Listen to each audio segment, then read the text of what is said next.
What If It's Cool is proudly brought to you by Respo Clothing. Feel like a champion by wearing the merch from all the stars, including Luke Resner, B Squared, Savannah Rowe, John Stop Action, Nova Nichols, The Cooters, and my personal favourite, Conflict Axiom. So feel like a champion by checking out Respo Clothing. They can be found on Facebook and on Instagram.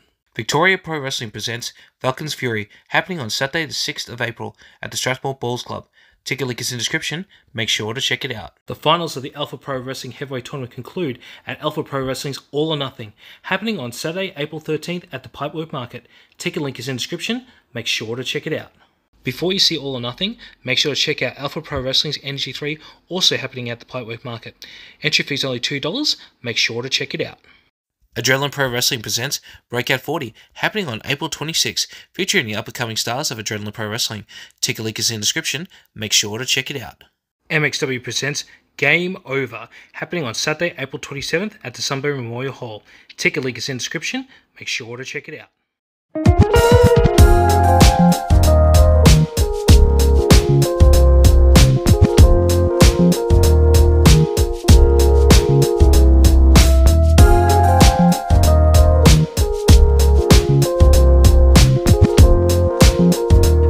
Welcome to another episode of What If It's Cool, the show where we talk about anything and everything that is cool in the world today. I am the Marvelistic, known as Daniel Paul Crow, and with me is the NAF, finally back after battling what I thought was COVID, but may have been a legacy virus, Richard the NAF Napper.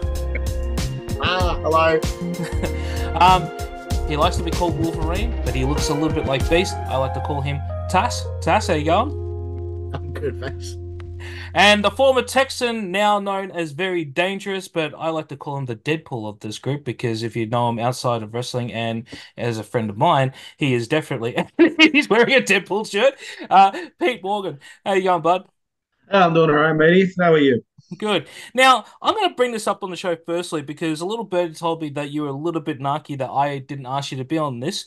Now, here's the thing. A month and a half ago, I told you that I was going to be doing this, and you didn't say shit to me. You know? Did I? Yeah. Because the first time I met you was the December to Dismember. I told you this at was this at Glorious Purpose that I was doing this, because me and Tass had already said that we were going to do it. And originally, Crusher was going to be part of this, but Crusher's very busy at the moment. Oh, you mean doing like the X-Men episode? Yeah. Oh, okay, that's what I asked. Because like I didn't know what was going on. I didn't know you were doing an X-Men themed episode until the one with Tass came out. No, I said that this is what this is the original concept of what it was called, was that I get guests on, we talk about one particular subject, because like, you know, if everyone wants to talk about the career all the time, it does get a little bit boring. And you know, this is a show to talk about anything and everything that's cool in the world today, and X-Men is pretty cool. Yeah. Yeah. Yeah, man. Well, there you go. Like, problem solved now, hey. Yeah. Speaking of X-Men, I think he's gaslighting. speaking of X-Men, Yeah. what I'm currently reading at the moment. Oh man. Did you? Oh no, because that's the trade pack. If you got the original first issue, I've got it somewhere at home. You got special cards with that too. Okay. I'm gonna once I move, because for those who don't know, I'm in the process of going back to my home. Once I find it, yeah, next show we do together, I'll bring in this thing and have a look. It's a pretty fucking amazing stuff.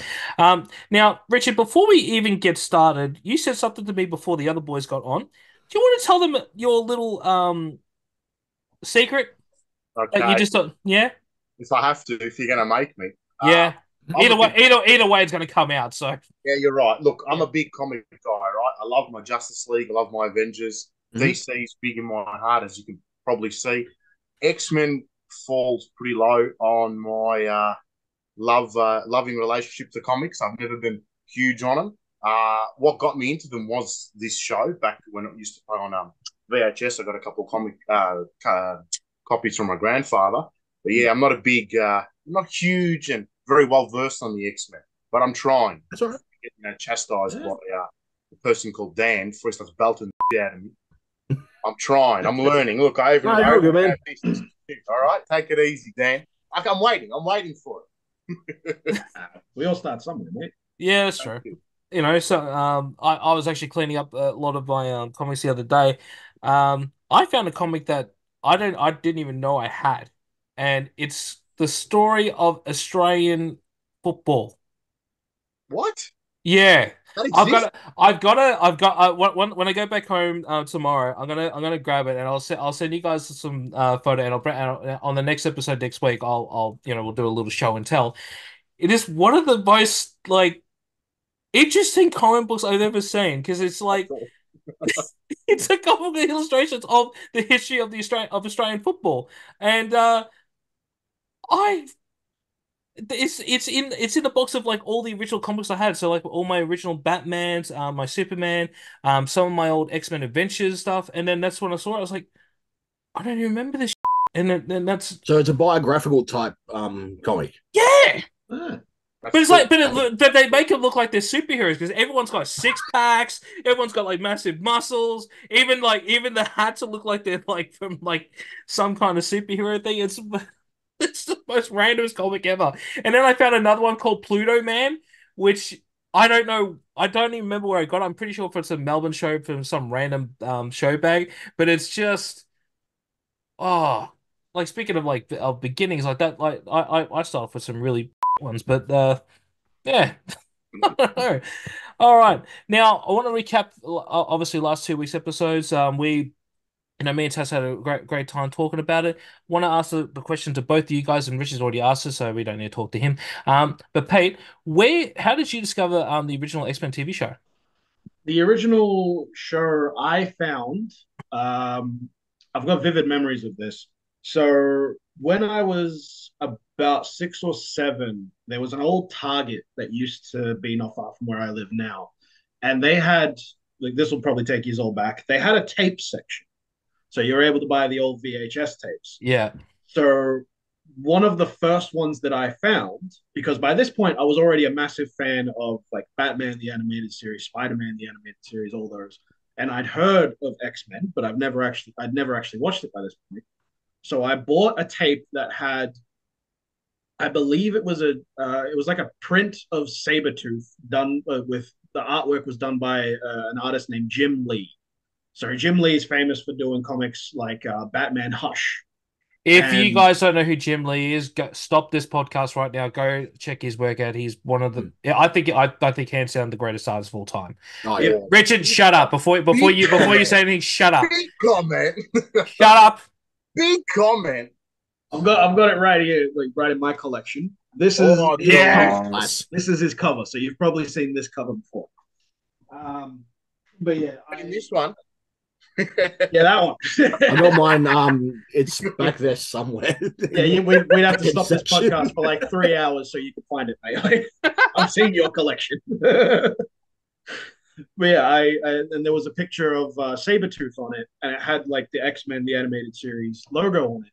So of course, bought the tape instantly, and I go home and watch it, and it was 2 season 1 episodes. Mm. It was the episode where Storm fights the Morlocks and becomes their leader. So Yep. like they kidnap Jean Grey and Scott and all that and become that whole thing happens. And the next episode was, I can't remember what happens, but Wolverine abandons the team and starts living with a tribe in Antarctica. Ah, yes, yeah, Oh, yeah. that's cool. Yeah, and like Sabretooth comes and finds him, and he has a whole existential crisis of like, will I ever live a peaceful life? Because it always follows me no matter how far I go. So like watching episodes like that when I was 7 years old was like, that was when I became conscious. No, that very very good tape to get involved with, and Oh, yeah. oh They man, were great. They were great. like I was just saying on the previous episode of What If It's Cool, my introduction was obviously watching on Cheese TV, but then when I got the VHS tape from the Melbourne show, that was great. Is that just for the younger kids that don't know what a VHS Yep. tape is? I found these with some of my stuff. These are the old VHS. I had X-Men. I've kept only the animated series ones, but Nice.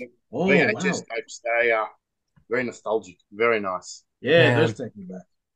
Awesome. Oh man, I'm just I'm geeking out right now. I really am just looking at that because those were my childhood right there. Those particular two tapes I used to rent all the time. I think I used to have the Harley Quinn and Yes. I think Batgirl, Batwoman version, or Batgirl. Nice. Version. Was it Batwoman or Batgirl? Because It was Batwoman, Batgirl in the yeah, animated series. Yeah. Back to yeah.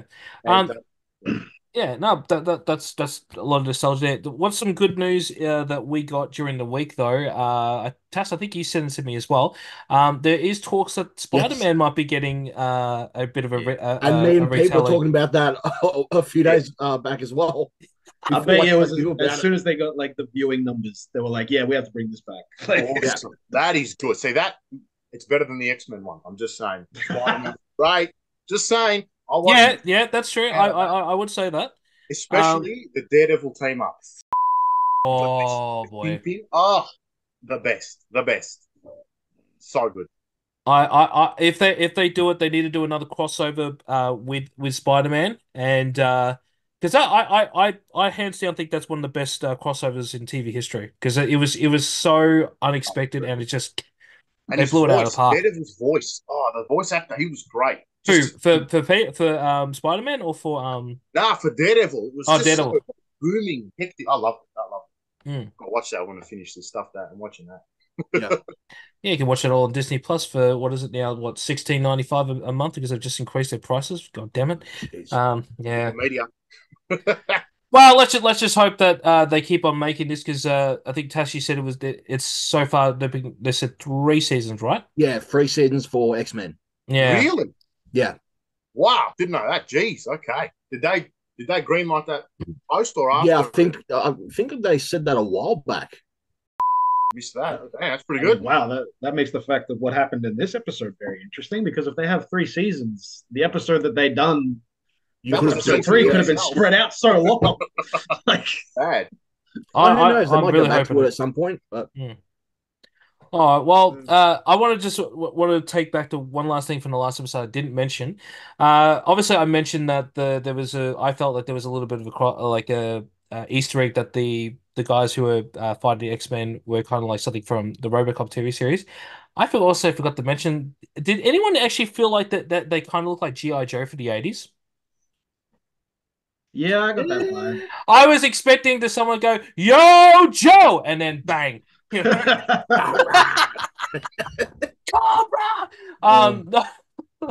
Like I watched it again today and I just burst out laughing and I can't believe that I forgot about that bit because I couldn't stop laughing for at least a day about that because they all look like one of them looked like oh god and I'm not joking when I say this, guys. This is what the actual character was called. One looked like Snowjob and That's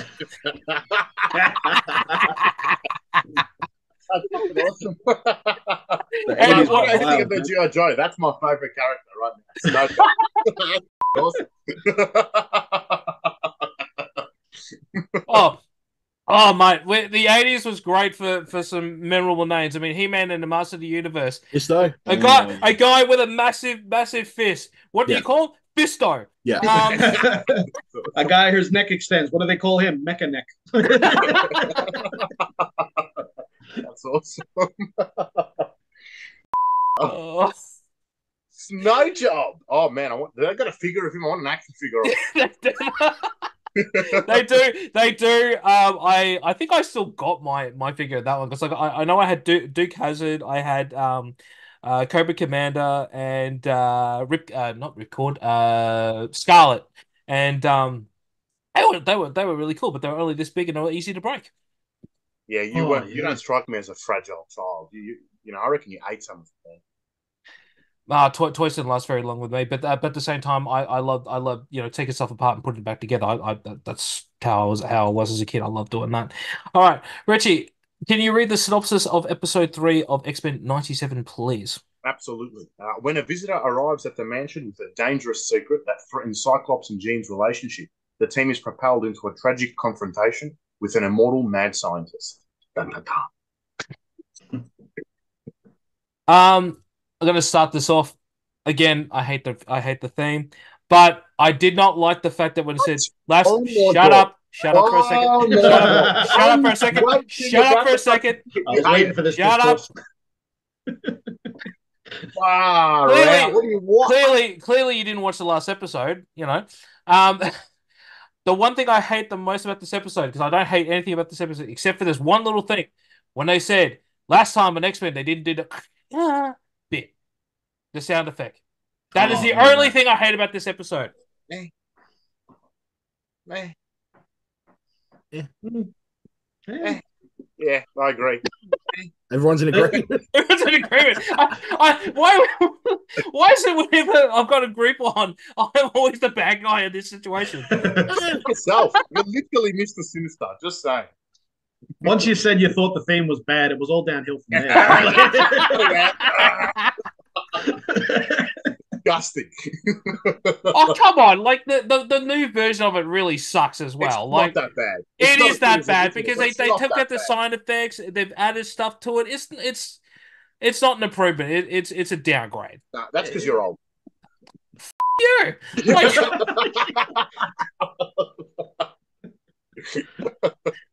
is it the I can't help the way I look, you know, like I look younger than you because even when we go out, people think you're older than me. So shut up. The wisdom I bring.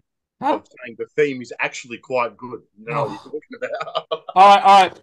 All right, Junior. All right. Batman the animated series. Spider-Man the animated series. Yeah, what about it? Yeah. Do you rate them over the X-Men theme? No, it's Batman, X-Men, then Spider-Man. Yeah. Like, Yeah. What? Tell me I'm wrong. oh, Tell me I'm wrong. oh my God. Tell me I'm wrong. I'm regretting having you a part of the show now and hiring You know you. what's better than I don't list any of them. I'm just like, you know what's better than all three of them? And I'll die on this hill. Eddie. Justin. Hey, Pete, you used to be a referee. You want to get in the middle of this? Nah, mate. This is quickly turning into an episode of What If It's Cool Heat. Like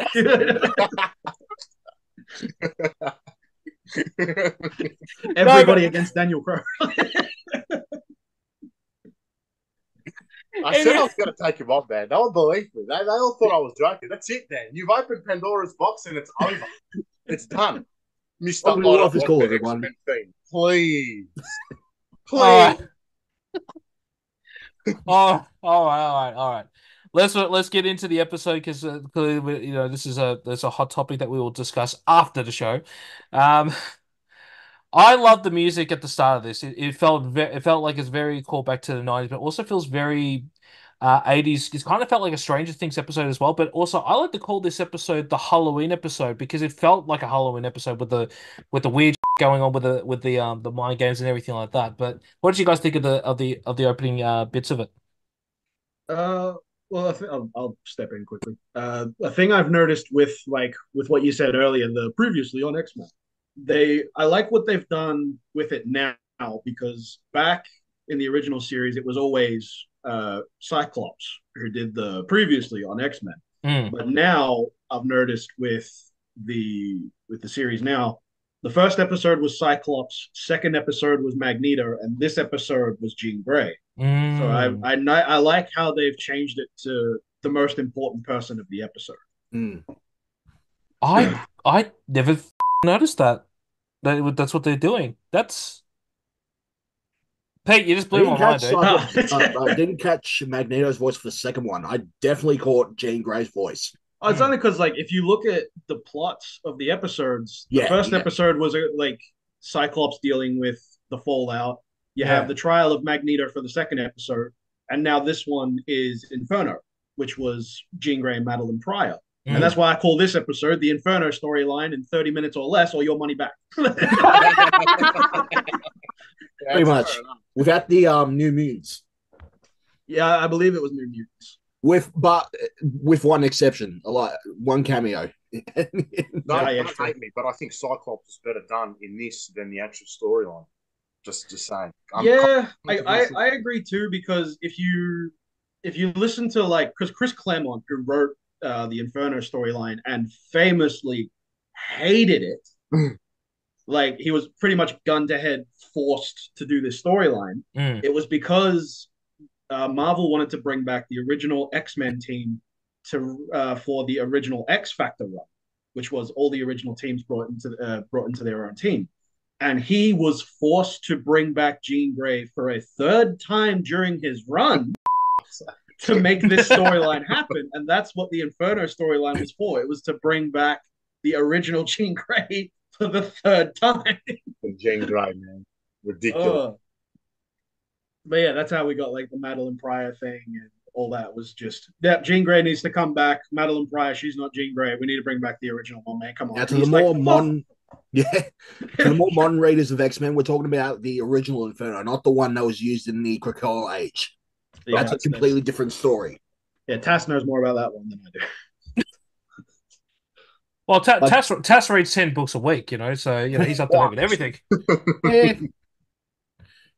Like seriously, Rich, if you haven't seen Tass's Instagram posts every week, like 10, 15 books just stacked up there, and then yeah, that is delicious. I know. I would do that if comics were decent, but a lot of them aren't that crash anymore, man. Oh, there's some coming out these days. There's some good ones out there.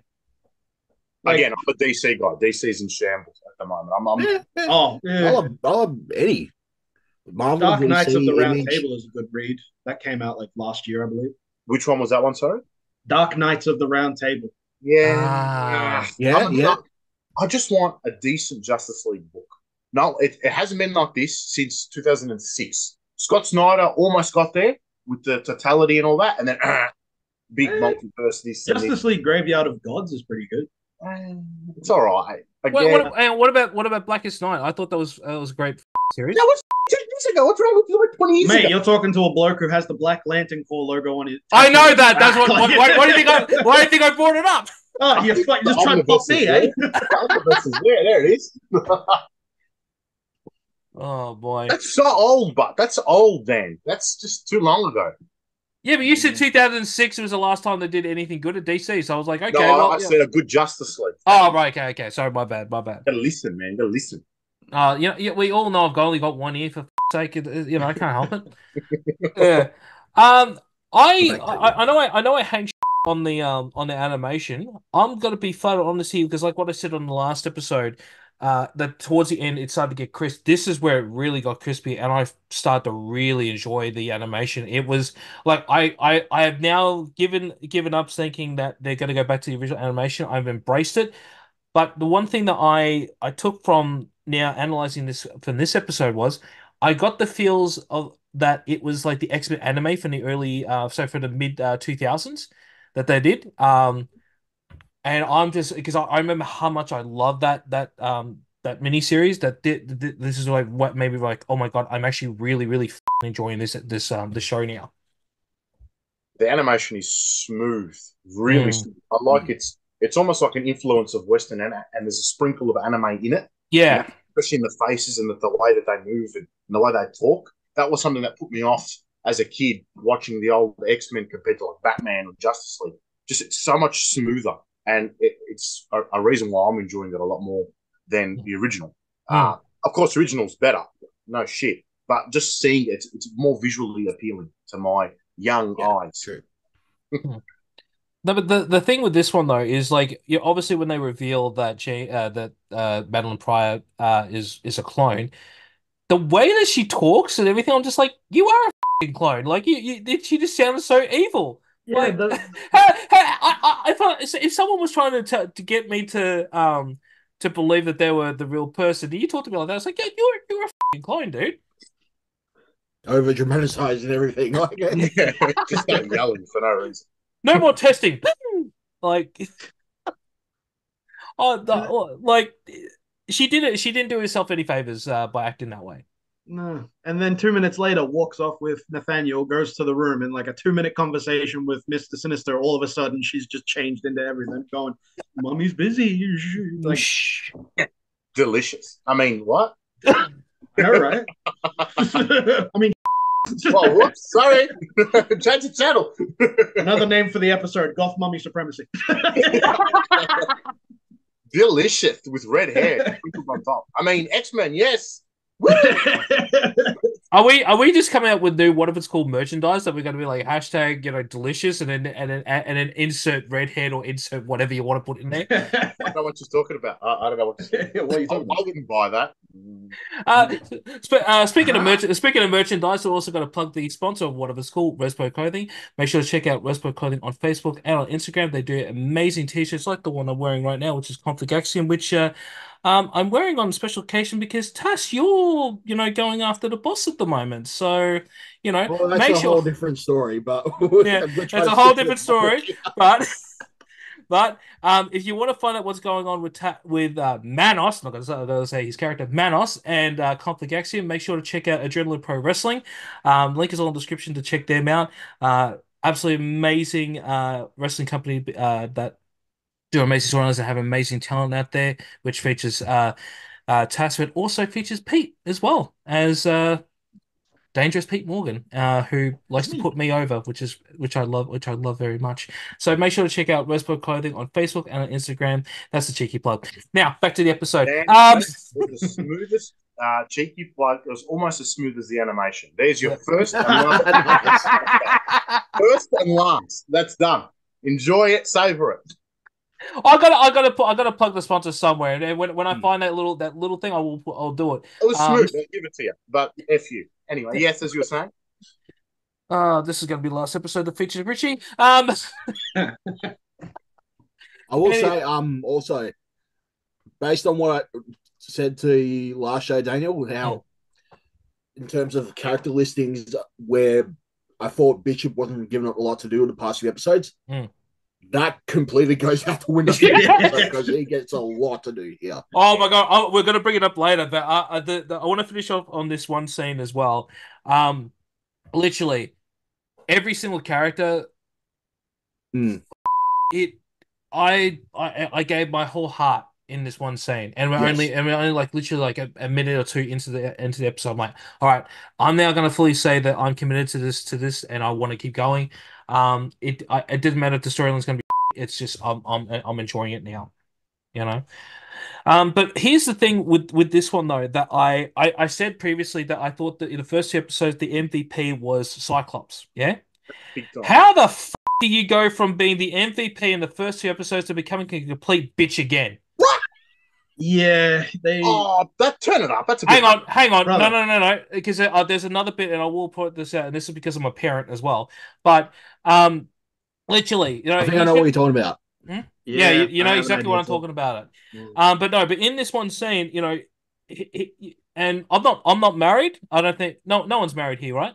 No. I'm No. engaged. No. Richie's single, and rightfully so. Oh, wow. Like, but the whole thing, if your woman is getting attacked like that, should you stand up? Stand up for her? No, he just sat there and no, I'm not gonna say anything. But what do you want him to say? It's not Like, even he should know if it's a woman or not. He should have said, "Well, like let's give the benefit down. Maybe she is the real Jean Grey or something like that." He shouldn't have just said nothing. To be fair, he Like- said that after she left the room. Yeah, but no, but if you're gonna be and I don't want to sound like I'm being sexy, but if you want to be a man, you need to stand up for your woman like that. And that I felt that he really bitched out on this, and then towards the end of the episode, and we'll get back to it later, he bitched out completely. Yeah, So he's no longer the pissed me MVP. off. He's not the MVP anymore for me. I don't know, man. I think you've been a little bit harsh, just a little bit. Yeah. When we get to the one that happens closer to the end of the episode, I don't know, man. Like, Rich, your opinion may change. Yeah. I think I know what you're talking about. We'll save it. I won't say anything yet. Yeah, we'll get to it. We'll get And to then that. obviously, Pete, you were just saying, that all of a sudden Sinister comes in. Now, first and foremost, I've always thought that Sinister was a creep. But the way he's introduced here, Jane. On the baby. Oh! Yeah. I'm like, oh God, like I'm getting chills for all the wrong reasons. Like, Did you enjoy it that much, Mr. Cream Your Pants or Mr. Sinister? I mean, there's your t-shirt. Where's the mute button on this one? Oh, I can't. Anyway, but they've executed this really well because, like obviously, he's got an infatuation with this one. But when he says, "You can call me father," I'm so creeped out by that line. But I'm glad they put that in because it just proves how incredibly evil Sinister is. How did you guys feel about him coming back into the fold for this? It was fully expected. If you Like if you watched any of the original show, it was an episode dedicated to him kidnapping Cyclops and Jean, and like that's where everyone's like, yeah, that's where he cloned her and all that, and he makes it very obvious that that's what he wants, a child between them two. I totally forgot about that. Like when he came out, I was like, "Oh, shit, what's Sinister doing here?" And and then yeah, eventually I started to remember. But that just gave me chills. And then when she does the whole transformation, that was creepy. Like the whole thing, like shh, mummy's. What was the line? Mummy's what? It was mommy's busy because like Mummy's busy. Nathaniel started crying. Yeah. Yeah, like oh, like that was just that And was then the scary. episode just goes and goes. And it didn't Yeah, come all It of becomes it. So that was the beginning of Nightmare Fuel. Like I wasn't watching this with Bubs, but I don't know if I could watch this with him because like I know like if I was his age, this would give me nightmares. Yeah, it's Just crazy. Oh, God, yeah. With Anaya, and she lost it. She's like, "What?" My sister. She's like, "What the?" She's 14. She's normally pretty good with this stuff. She's like, "What the is going on here?" well, when when they're watching TV and the monster comes out and they shoot it, it looks like there's blood comes out, but it's just a fireworks. But I'm just like, this is PG. What the hell? And Rogue and Magneto, like I like the comic. Oh, damn, Jesus, talking about being close. why the vines? Savage Man. Huh? Yeah, exactly. I know, I get that, but like, why at the moment? Like, am I missing something? Like, Yeah, because it makes it more sexual. It's beautiful. I believe they were doing a reference to I can't remember her name. Tass, you probably know it, but from the live action New Mutants movie, the whole like plot twist or not plot twist, spoiler warning for anyone who hasn't watched it. I haven't watched I'm it. sure all 5 of you will be pleasantly surprised. The whole point of the film was the main character's power was going out of control, and it was causing all of the New Mutants' biggest fears to become reality. Yes. Yeah, and I believe that's the route they went with Goblin Queen this episode because they couldn't actually show her proper powers, which is to summon goblins from hell at will, because it would have meant that they would have had to make this a 3-parter to get that explanation. Right. But I believe that was what they were going with, hence why like Gambit sees Rogue and Magneto together, Morph sees Mr. Sinister in the shower. It's pretty dirty. Morph, some of the lines he had, pretty dirty. Even for like, I'm dirty-minded, no worries. But when he was going through the tab in the danger room, and he's like, damn. Oh, yeah.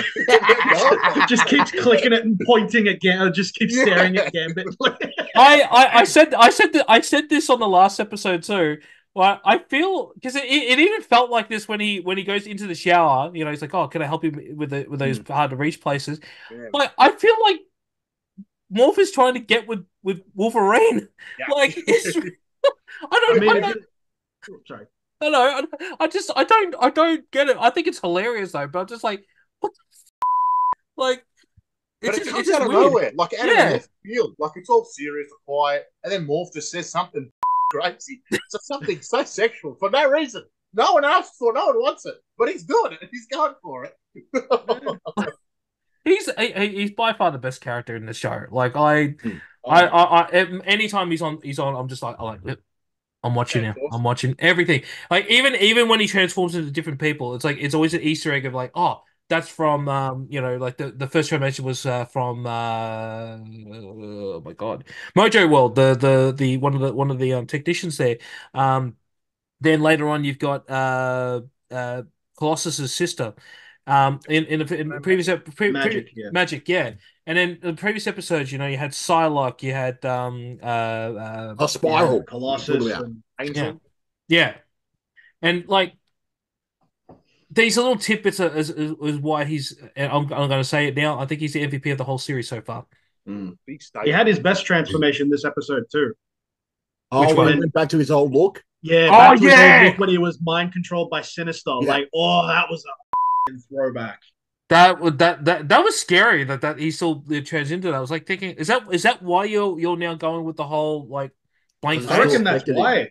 Like that'd be the main explanation because he doesn't want to remember that time. But yeah, no, but this whole scene though it's full of creepiness. It's I don't know how you can get away with a PG show doing that sort of shit. Yeah, I honestly don't think it's PG. Presses the boundaries big time. I had to check because I'm thinking there's no way this is PG, and it actually says PG. I went, I'm not letting my kid watch this. Not until he's like 12 or 13 Yeah. at least. He won't be able to handle this. Marvel's been pushing the boundaries with their content over the past few years. Mm.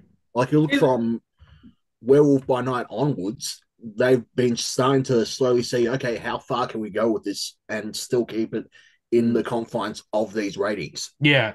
Yeah. I still think the rating system Of the rankings. I mean, 15-year-old isn't a 15-year-old 10, 20 years ago. So I think they can push it. Like where they are now, where they're pushing it, I think anything more may be a bit much. But I think, like this episode in particular, I can accept it. I couldn't. No, this as a parent, this is one I can't overlook. I wouldn't let Bubs watch it. But then all the sequences with this one too. They fight in a was it like a lava pit or something like that? Apparently, it's their like version of hell. Because their version of hell says, "Oh, we're in hell," it opens up. How good was the callback of what am I about to call him, Morpheus? Bishop just grabbing Wolverine and just chucking him. Oh, the fastball, almost fastball special. Oh, you smell like burnt hair. Like, bro, you don't. I love Beast in this entire scene because like when he first gets introduced to what's going on, he's like, I believe one of us is on the wrong floor, and then it just all his little tidbits he's saying. What was that about? I know, right? I'm like, it's like is that a frog or something? Version, image comes up and it's like, what the hell? I'm getting a bit sick of Beast being Mr. Exposition though. Like, do something, man. I'm getting a bit sick of it. For me, last few episodes I've noticed it. It's just he's Mr. Exposition or setting the plot in motion. I want him to hit something. I feel like because he had such a bad rap in the first series where he was in jail the most times, so he paid the price for it. I think that's why like he's not doing as much. That's how I see it. Yeah. He may be Mr. What'd you say again? I forgot the word. Exposition, but at least he's doing something. He's not in the jail cell getting a scene every like 2 episodes. Yeah. That's fair. I'll pay that. That's fair. But yeah, and then we get Jean comes out and she stops everything, and then she faints again, and yeah, it's like that for me right there like sums up like this is definitely X-Men 97 because like the moment something big happens, she faints. Yeah. It's like I don't mean anything bad about that. I just like that was her character trait, and I was like this is why I'm enjoying this episode. And them screaming each other's names. That's Scott, Jean, Scott. Tale as old as time. One thing about this other thing that really made me laugh, and because I'm not as familiar with like comic books as you guys are, but when she said I am the Goblin Queen, I expected someone to say you look like a babe goblin, and then start singing that song. That was Magic Dance Labyrinth. Yeah. Getting some big balls, and David Bowie with his bulge comes out, starts singing and dancing. Well, to be fair, I think Marvel did a comic adaptation of it, didn't they? They did. Yeah, they did. Trust Dan to know this, and trust Dan to bring this up. Typical Dan behavior. There it is. Here it is. Look, he's speechless. Disgusting. Disgrace. Disgusting. You know me for how long, and you'll bring this up now? Come on. Yeah, you're right. I really shouldn't be surprised. I really. Yeah. I'm just surprised that none of your idiosyncrasies have come out yet. I'm sure they will. Thank you very much. Hey? I'm behaving because, Goblin Queen might be watching, so I'm behaving. Oh, all right. Now, in all of this laughter, I forgot what happens next. What happens next in the episode? They go through. Jean and Madeline go through the. I don't know if it's Madeline's mindscape or Jean's. Yeah. One of the two. Yeah. And they try to calm. I don't know if it's try to calm her down or trying to figure out who she really is. Isn't that after? they start the main fight, like Magneto, Cyclops, and all that go to fight her? This is Correct. after it. They Yeah, split yeah. off. Yeah. They split Yeah. off. Yeah. Man, Magneto's awesome. Like we know this Yeah. information, but damn, he's cool. I like him. I like how he tears up shop, and then the first person she takes down is Magneto, just to legitimize her as a threat. I like it. Yeah, that was good. And the poor guy, his shirt's all ripped on the floor. He's done. It's awesome. So that whole scene there is also another reason why I this should not be rated PG. There's blood. Oh, barely. No, because they cut Magneto. Madeline Pryor does cut him several times, and Yeah, you do see it. That's you can't show blood on a Yes, PG you rated can. film. No, you Animated can't. series. Animated You series, can now. What like Now- Daniel, you're referring to like the rules they had back in the 90s. Like how in the Spider-Man animated series they couldn't mention the word blood, and you even though they couldn't did in the punch. theme song, but they were using words Just, like plasma yeah. and that. Yeah, you could just Like, say plasma. Plasma. Especially Yeah. if you're Morbius. Morbius couldn't bite people; he had to use his hands, and they had fucking octopus suckers on there.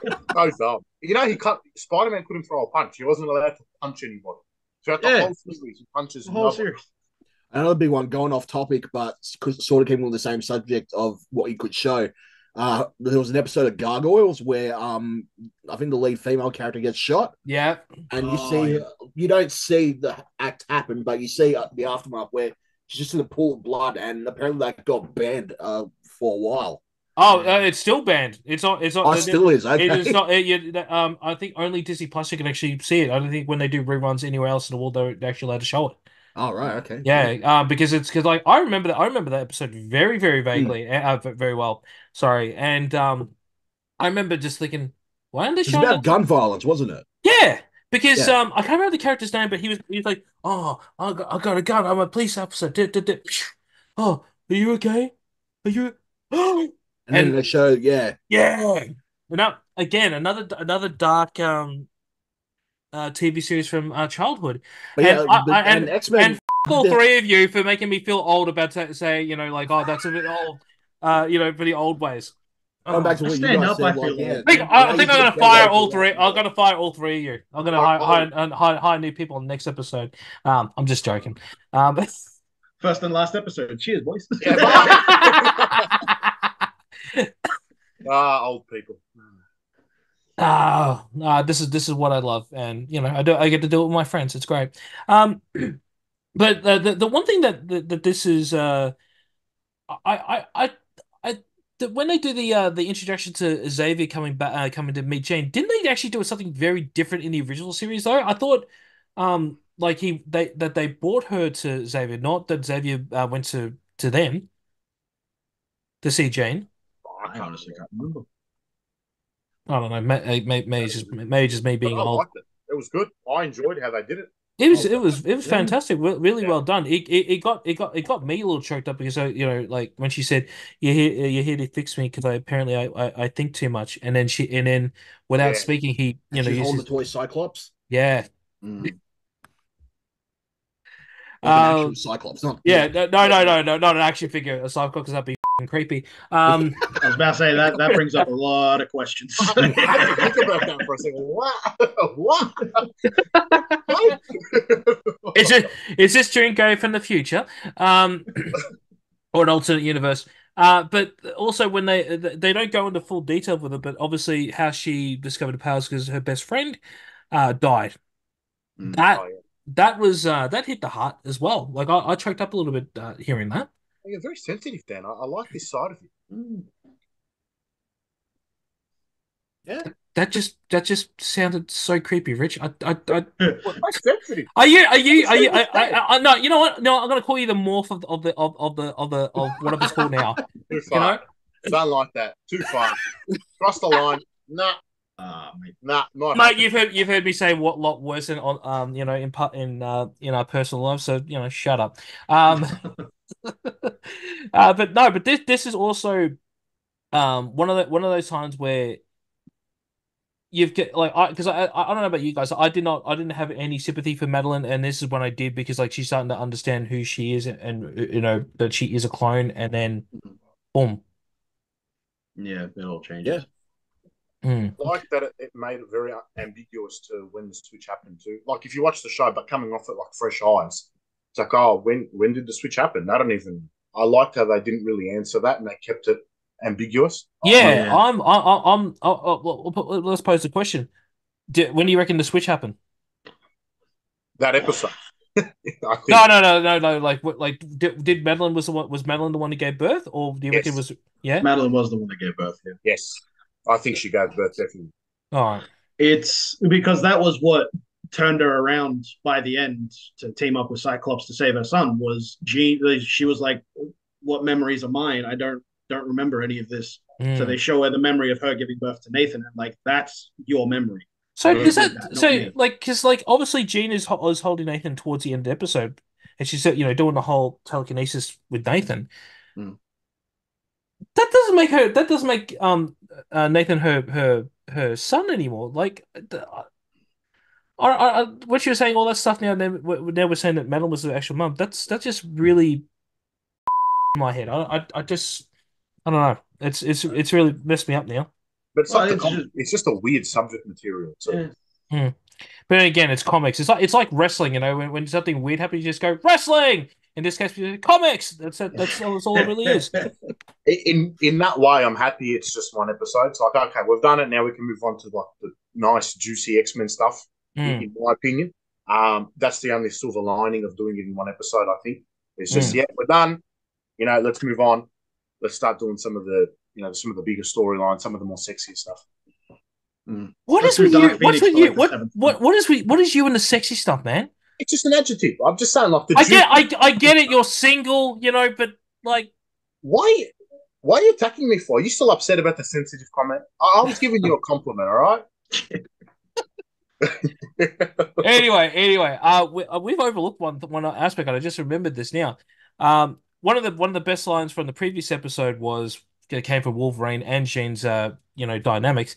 When James goes, "Oh, he's coming," and Wolverine goes, "Who? Apocalypse?" But Oh yeah. but one of the most sensitive bits that happened in this episode, if I'll probably say is in the top three, is when Jean looks at reads Logan's mind and she goes, "I really mean that much to you," and he goes, "And more." Unlucky third wheel boy. All I gotta say is friend zoned. No, it would have been great. It would have been a series ender because he would have gone, "Hey Scott, you've got Madeline, I've got this Jean. Problem solved, mate." Yeah, probably. That's creative thinking. I like that. Well, Then again- he did say, "Oh, hey, I'm gonna go see a redhead," and Morph was like, "Wait, which one?" One of them. But then again, Cyclops did walk away, not just from Alan Pride, but from Nathan as well. Yeah, that pissed me off so much. But They're saying he's saying for the last two episodes, "Oh, I'm not going to abandon you like my father. I'm not going to abandon you like my father." Hey, Scott, we're going to send him to the future to fix him. I'm not going to be a part of this. Walks out. Wait, but he had to. What other choice? Either the baby dies or he abandons. So that's why I liked it. He didn't want to do it. That's why he was cut. So but like at least voice your opinion that like I don't want this to happen. What do the rest of you have to say? And then listen to everyone else's opinion. That's how you do that, but not walk out of the room abandoning your sick child. I don't know if he abandoned. Like this is what I have to do. This there's nothing I can do about it. There's no other solution. This is a solution. Now instead of me laser beaming the whole room and cracking the shit, I'm gonna move out. I'm gonna just go nuts on my own, and then come back with a cool. I didn't mind it personally. I understood. I got it. It's just I say that because like at the end of the episode when Madeline's saying goodbye to Nathan and giving him to Bishop to take to the future, he's not there. He's in his and Jean's room looking at a photo of him and Jean. Yep. Yeah, but he's not worried about Nathan. He's worried about, oh God, what is going to go on with my love life now? Yeah. I don't know, man. I feel bad speaking Arabic now, but I felt bad for him. You feel bad. You feel bad for him. Priorities, mate. Like, but what does he have to do about the kid? There's nothing you can do. But you have to be there for your kid, man. Like, you can at least say goodbye. Yes. Thank you, Pete. Thank you. Off screen or something. He said goodbye. There's no way he didn't. No, he did. There's no. I refuse to believe that. He walked off, and as the kid was crying. Now, if this was me and Bubs were crying, regardless of how I felt, I would still comfort my child. Yeah. Like, I'm sorry, but if you walk away with your child crying like that, Oh God, I just especially because like the shot was done of like Nathan crying more as Scott was walking away. Yeah, So front they and made center. they made a point of that. Like, not much more you can say. Like, yeah, I feel bad for the guy because, like, yeah, all of a sudden you found out that your wife's a clone and you've had a child with that clone, and now your child's like, about to die and needs to go into like it's his kid, but he's had an illegit, like it's with the clone. Is it really his baby? Like, you know, that is a whole What other the hell? conversation. you know what I mean? But like he had, it's just like it's not right. It's not right. The whole situation. Play with Comics, bro. Like, yeah, exactly. Like, okay, the baby's crying. It reminds me of Talia and Batman. You know, Here we go. Here we go. I was about to bring him up. First of all, he's a little. That's one. And second of all, I didn't consent. I'm just saying. It's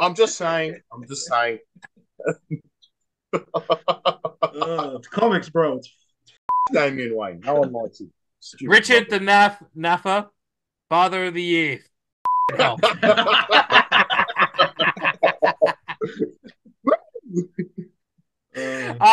But let's dive a little bit back as we missed a little bit here. But we obviously we find out that Sinister has basically stuffed everything up for the X-Men with Nathan obviously being infected. What do they call the virus here?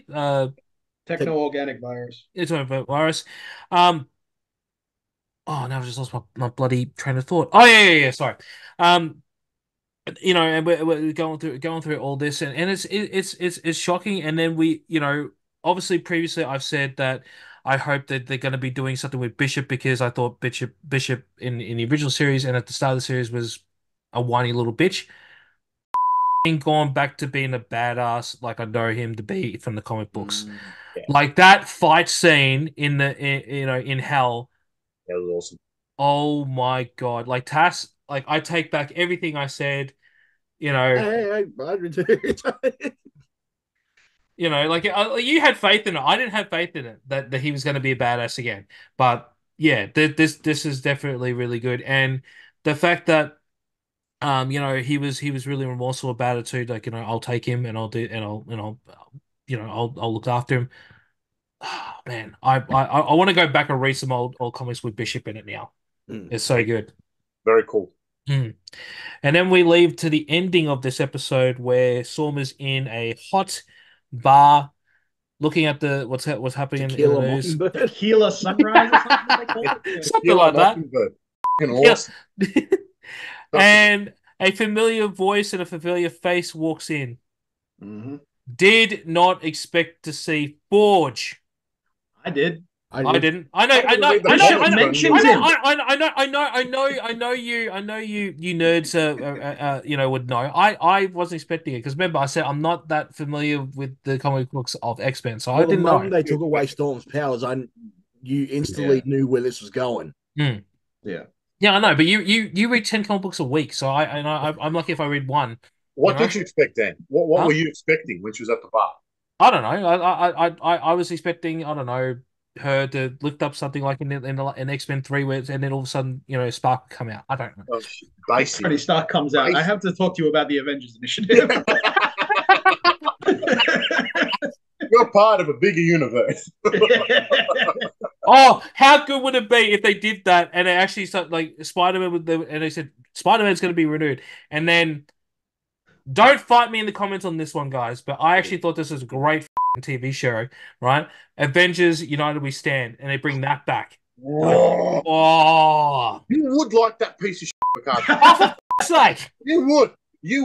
Disgusting. One of the worst animated shows I've ever seen in my life. I watched that in its completion, and I can never get that time back. I'm very upset. And here we are. Now, gentlemen, before Richelino goes on another tangent, this is also the guy who, in 3 episodes ago, had said that Ben Affleck was the best Batman. Go back to that episode and listen to how I said it. What the? You're changing the quote, and I don't like it. I said that he is no version of Batman. He's the most fits with the Justice League. He's perfect if he didn't kill. He killed. He does not. But if See, he you didn't say that on the last episode. I'm gonna fight you. Oh, See, God. if you look at the Batman that he was based off of, you wouldn't be surprised that he was killing. Yeah, no, you're right. No. Hold on. I'm talking about his physicality, the way he talked, the way he looked. He looked like he could stand with these powered people. And the suit was the most comic book accurate for the way he spoke, the way he fought. For me, Batman doesn't kill. I don't like when Batman kills, except in that storyline. So the fact that he adapted it, but he adapted all of it in its good and bad parts. So when I say he's the best Batman, I mean it in the sense that if I'm building a Justice League, take away the fact that that shouldn't kill people, he's the Justice League live action best Batman. You know what I mean? Like Christian Bale that arc as well. Like he went where he was at his lowest, and then he got that hope back to become the Batman that we all know him to be. Exactly. It was perfect. So, like, if Robert Pattinson bulked up and looked like Ben Affleck, like in terms of his physicality, he would be the Justice League's Batman because he has that hope, that darkness. I like it. But, he's too skinny. I need him to be bigger for my taste. Yeah. So, yeah. Thanks, Dan. Quote me better next time. Dan's just like, oh, God, they agreed with him. Richard 3, Dan 0. He's imagining our replacements as we speak. So we got to ask the staple question here, or what it's called. Episode 3 of X-Men 97. Is it cool, Richard? Oh, definitely. Oh, okay. Richard apparently is Tass now. I would say not as good as the first two, but definitely still cool. Yep. Pete? Definitely cool. I like that they did make a huge deal out of the storyline that's been building since episode 1, but they still left enough crumbs to continue on with the series, and hopefully we see more of at least Mr. Sinister. Like, I'm hoping for a Messiah complex adaptation as well. Yes. I'm going to say that episode 3 is cool. I disagree with all three of you. I think this is the best episode of the series. I love it. So far. Because in the second episode, man, that was just phenomenal. It's so close for me, but it's just because they finally turned Bishop back to being a badass. That's what sold me on this episode. But then they shipped him out. As soon as he starts getting good, see ya.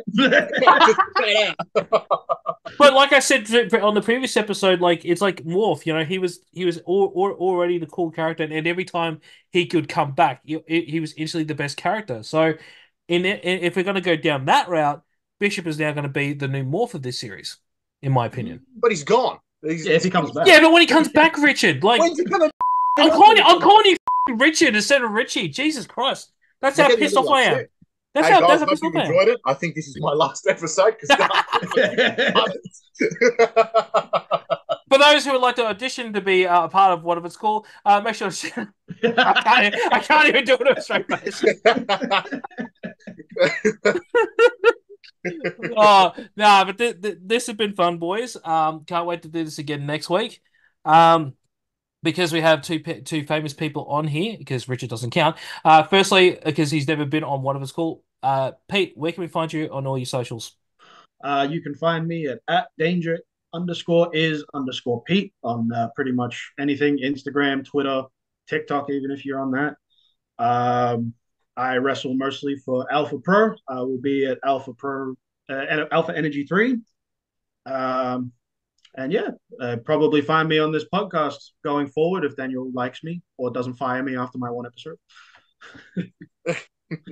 Tass, how about yourself, bud? You can find me on Instagram, Facebook, Snapchat, Twitter, any social media type. You'll probably find me on there. Wrestling mainly for Victoria Pro Wrestling, Adrenaline Pro Wrestling, sometimes with Australian Outlaw Wrestling, and that's it currently. Maybe some more coming up later on, but we'll see how we go. Yep. But yeah, that's pretty much it. Yeah, pretty much it. And make sure to add him on Snapchat because he does respond. He sends some really lovely snaps every now and again, especially with him and those filters, Mario. You can find me at the Hall of Justice. Shut up. All right, Rich, you plug where the single ladies can find you then. I don't know. At NAF_1400, baby. Oh God! And with that being said, don't forget to like, share, and subscribe to the show wherever you get your podcast. Don't forget to like, share. Oh my God! I owe your my lines already. I'm doing absolutely fantastic. Don't forget to check out the YouTube channel. We can be found at What If It's Cool, and don't forget to follow What If It's Cool on all socials. It can be found at What If It's Cool. Keep that support coming, and for everyone here on What If It's Cool, until next time, we'll catch you on the next one. Peace.